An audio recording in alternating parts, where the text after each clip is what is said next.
வணக்கம். Come study with me எல்டர்க்கு வரவேற்கிறோம். இன்று நாம் 2 இராஜாக்கள் 8 முதல் 10 அதிகாரங்கள் வரை பார்க்கிறோம். 2 இராஜாக்கள் 8ஆம் அதிகாரம் நியாயத்துக்கு முன் கர்த்தரின் இரக்கத்தை காட்டுகிறது. எலிசா மகன் உயிர்த்தெழுந்த அந்த ஸ்திரீயிடம் பேசுகிறார். கர்த்தர் தேசத்தில் 7 வருட பஞ்சத்தை வரவழைத்திருக்கிறார் என்று அவளிடம் கூறுகிறார். அவள் தீர்க்கதரிசியின் வார்த்தைக்கு கீழ்ப்படிந்து தன் குடும்பத்தோடு பெலிஸ்தியர் தேசத்தில் தங்குகிறாள்.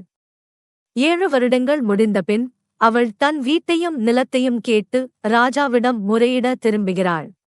அந்த நேரத்தில் ராஜா கேயாசியுடன் பேசிக் கொண்டிருக்கிறார். எலிசா செய்த பெரிய செயல்களே, குறிப்பாக ஒரு மரித்த பிள்ளையை உயிர்ப்பித்ததை கேயாசி சொல்லிக் கொண்டிருக்கிறான். அப்பொழுதே அந்த ஸ்திரீ தன் மகனுடன் ராஜாவின் முன் வருகிறது. இது வெறும் சம்பவச் சேர்க்கை அல்ல, கர்த்தர் தம் ஜனங்களை மறக்கவில்லை. ராஜா அவளுடைய எல்லாவற்றையும் திரும்பக் கொடுக்கச் சொல்லி, அவள் தேசத்தை விட்டுப் போன நாள் முதல் திரும்பிய நாள் வரை நிலத்தின் பலனையும் கொடுக்கும்படி கட்டளையிடுகிறார். இதில் உடன்படிக்கையின் இரக்கம் தெரிகிறது. இழப்பின் ஆண்டுகள் இருந்தாலும் கர்த்தர் விசுவாசமுள்ளவர்களை நினைக்கிறார். வீடு இழந்தவர்களையும் தாய் இருதயத்தையும் தமது ஊழியர்களின் வார்த்தையையும் அவர் மறப்பதில்லை. பின் காட்சி தமஸ்குவுக்கு மாறுகிறது. சீரியாவின் ராஜா பெனாதாத் நோயுற்றிருக்கிறான். அவன் குணமடைவானா என்று கேட்க ஆசகேல் எலிசாவிடம் அனுப்பப்படுகிறான். எலிசா நோயை மட்டும் காணவில்லை. ஆசகேல் இஸ்ரவேலுக்கு கொண்டு வரப்போகும் துன்பத்தையும் கொடுமையையும் காண்கிறார். அதனால் தேவனுடைய மனிதன் அழுகிறார். தீர்க்கதரிசனம் குளிர்ந்த செய்தி அல்ல, பாவம், ஆசை, அதிகார விருப்பம், குற்றமற்ற மக்கள் மேல் என்ன விளைவுகளை தரும் என்பதை எலிசா உணர்கிறார். ஆசகேல் பின்னர் பெனாதாத்தைக் கொன்று ராஜாவாகிறான். கர்த்தர் எதிர்காலத்தை அறிவார், ஆனால் மனிதன் தன் தேர்வுகளுக்கு பொறுப்பானவன். தேவனுடைய அறிவு மனித பாவத்தை மன்னிப்பதில்லை. அதிகாரத்தின் கடைசியில் யூதாவின் நிலை வருகிறது. யோராம் ஆட்சி செய்கிறான், ஆனால் ஆகாபின் வீட்டின் வழியில் நடக்கிறான். ஆகசியாவும் அதே தீய வழியில் செல்கிறான். 2 இராஜாக்கள் 8 நமக்கு 2 சத்தியங்களை தருகிறது. கர்த்தர் விசுவாசமுள்ளவர்களை மீட்டெடுக்கிறார். அதே சமயம் பெருமையும் உடன்படிக்கையிலிருந்து விலகுதலையும் எச்சரிக்கிறார். ஆவிக்குரிய முடிவு இதுதான், பஞ்சம் எடுத்ததை கர்த்தர் திருப்பிக் கொடுக்க வல்லவர். ஆனால் ஒவ்வொரு குடும்பத்தையும் ஒவ்வொரு இருதயத்தையும் பரிசுத்தத்திற்கு திரும்பும்படி அவர் அழைக்கிறார். 2 இராஜாக்கள் 9ஆம் அதிகாரம் அமைதியான அபிஷேகத்துடன் தொடங்கி ராஜ்யங்களை அதிரச் செய்கிறது. எலிசா தீர்க்கதரிசிகளின் குமாரரில் ஒருவனை அழைத்து கிலேயாத்தின் ராமோத்திற்குச் செல்லும்படி அனுப்புகிறார்.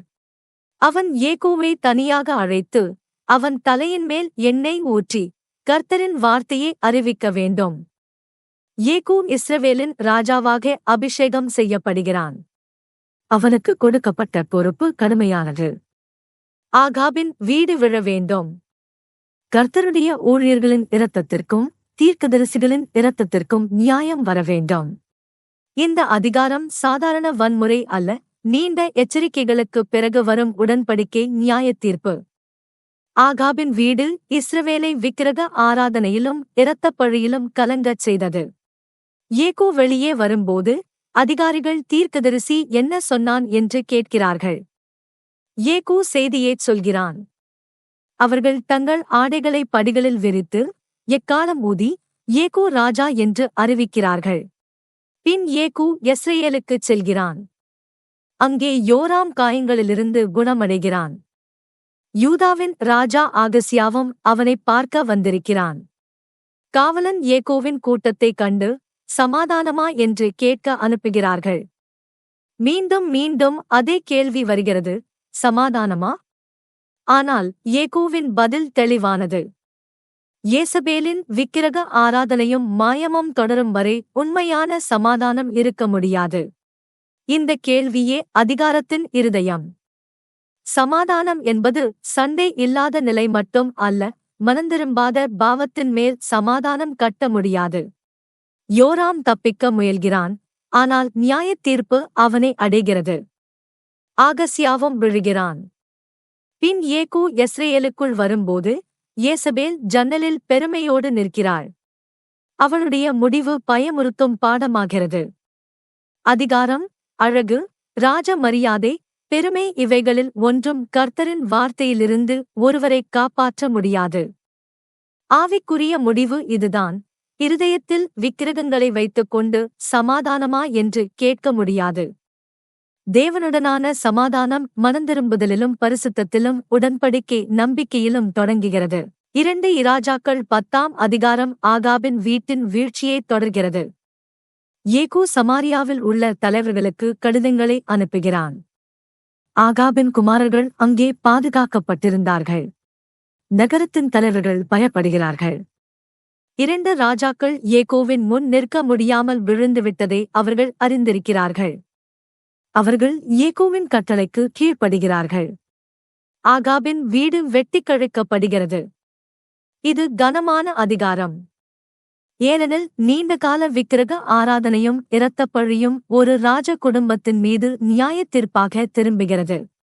இது வானத்திலிருந்து திடீரென வந்த கோபம் அல்ல, கர்த்தர் எலியாவின் வாயால் முன்பே சொன்ன வார்த்தையின் நிறைவேற்றம். கர்த்தரின் வார்த்தை தரையில் விழவில்லை. பின் ஏகூ ரேகாபின் குமாரனாகிய யோனதாபை சந்திக்கிறான். உன் இருதயம் என் இருதயத்தோடு நேர்மையா என்று கேட்கிறான். அவர்கள் கைகோர்த்து யோனதாப் ஏகூவின் இரதத்தில் ஏறுகிறான். அந்த காட்சி வெளிப்படையான நிலைப்பாட்டைக் காட்டுகிறது. பாகாலை எதிர்த்து நிற்கும் ஆர்வம் அங்கே தெரிகிறது. ஏகூ பாகாலின் ஆராதகர்களை ஒரு பெரிய பலி என்று கூறி ஒன்று சேர்க்கிறான். பாகாலின் ஆலயம் நிரம்புகிறது. பின் பாகாலின் சிலைகள் உடைக்கப்படுகின்றன. பாகாலின் வீடு அழிக்கப்படுகிறது. விக்கிரக ஆராதனை கர்த்தருக்கு முன் சிறிய விஷயம் அல்ல, அது உடன்படிக்கை விசுவாசத்தை திருடுகிறது. அது ஆராதனையை கெடுக்கிறது. அது மீட்கும் தேவனிடமிருந்து இருதயத்தை திருப்புகிறது. ஆனால் அதிகாரம் ஏகூவை முழுமையாக புகழ்ந்து முடிவதில்லை. அவன் இஸ்ரவேலிலிருந்து பாகாலை அழித்தாலும் பெத்தேலிலும் தானிலும் இருந்த போன் கன்றுகளின் பாவத்திலிருந்து விலகவில்லை. இதுவே 10ஆம் அதிகாரத்தின் ஆழமான எச்சரிக்கை. ஒருவர் ஒரு விக்கிரகத்தை உடைத்தாலும் இன்னொரு விக்கிரகத்தை காக்கலாம். ஒரு கட்டளையில் ஆர்வமாக இருந்தும் முழு கீழ்ப்படுதலை மறுக்கலாம். பகுதி சீர்திருத்தம் பரிசுத்தம் அல்ல, கர்த்தர் நம் முழு இருதயத்தையும் கேட்கிறார். ஆவிக்குரிய முடிவு இதுதான். இயேசு கிறிஸ்து நம்மை முழுமையான மனதோடு அழைக்கிறார். அவருடைய இரக்கம் முழுமையாக சுத்திகரிக்கிறது. அவருடைய பரிசுத்தம் பகுதி விசுவாசத்தை அல்ல, முழு ஒப்புக்கொடுத்தலை அழைக்கிறது.